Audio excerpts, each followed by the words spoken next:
Europe 1. Écoutez le monde changer. Souriez, vous êtes filmés. C'est ça aussi le monde qui change. Écoutez bien, les caméras de surveillance partout dans notre quotidien.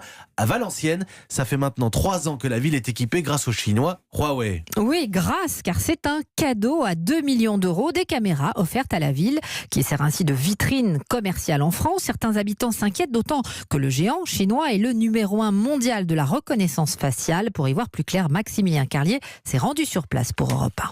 Elles sont perchées à l'angle des rues, toutes blanches, avec une sphère ovale tournée vers le bas.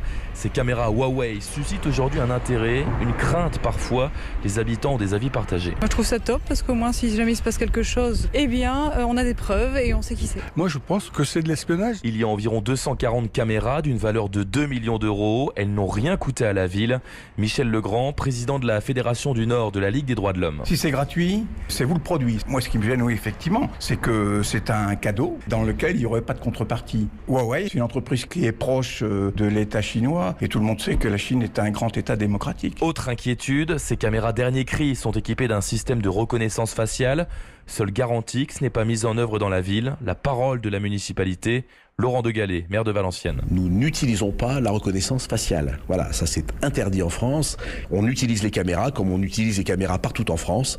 La seule différence, c'est qu'elles sont chez Huawei. Et signe qui montre tout l'intérêt des autorités françaises pour la marque chinoise. Depuis le déploiement de ces caméras, le service des renseignements, la DGSI, s'est déplacé 4 fois à Valenciennes. Un reportage signé Maximilien Carlier. On l'apprend ce matin.